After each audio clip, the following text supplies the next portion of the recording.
araw na pala tayo rito. Mabuti't may dala kang talaan ng petsa sa ating mundo. Kaya hirap basahin ang kalendaryo nila dito. Dala ko ito kahit saan.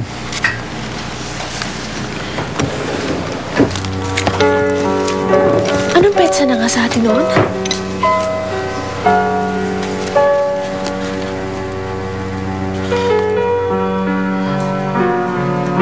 Kung ganoon ay sa susunod na araw ng aking kapanganakan? Dapat lamang na mahanap na natin ang iyong ina. Siya lamang ang regalong makakapagpasaya sa'yo. Tama ka, Kasmir. Walang araw ng kapanganakan ko ang hindi pinaghanda ni Ina. Magiging makahulugan lamang ang aking kapanganakan kung siya'y makakapiling ko. Kaya gagawin ko ang lahat para mahanap siya. Paano? Ikaw ay walang alam rito.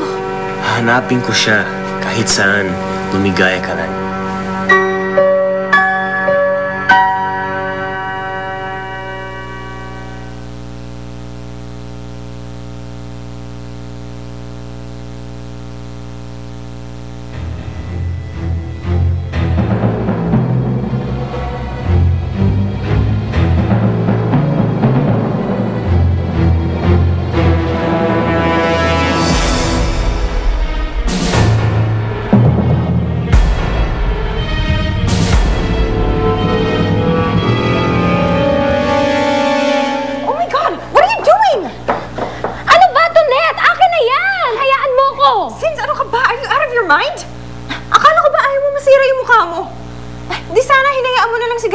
Sabuyan yung asido sa mukha mo nun.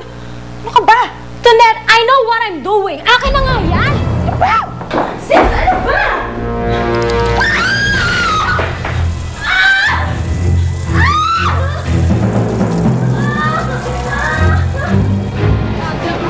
Ganyan din ako dito noon. Masasanay ka rin. Sana hindi maligaw sa ganitong lugar ang iyong ina. Yan din ang aking dalangin.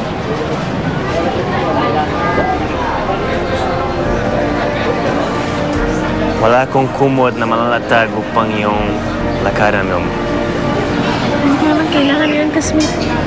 Wait.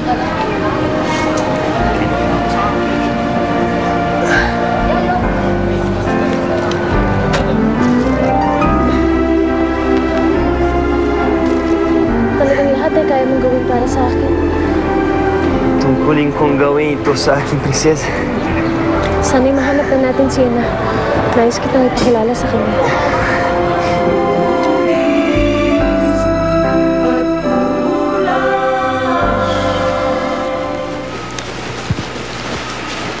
Lola.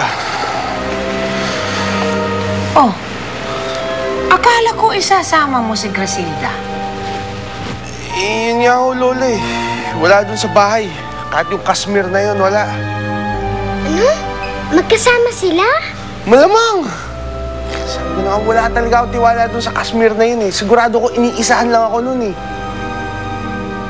Mahirap pagkatiwalaan ang taong pinagsisilosan. Lola naman. Oh!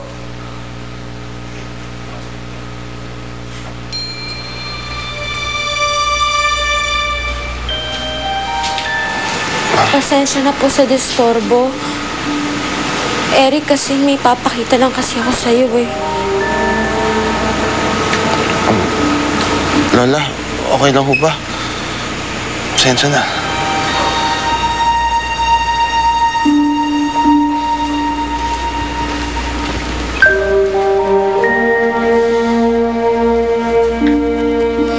Eric, tingnan mo. Ano ginawa sa akin ni Grasilda? Tinapunan niya ako ng asido.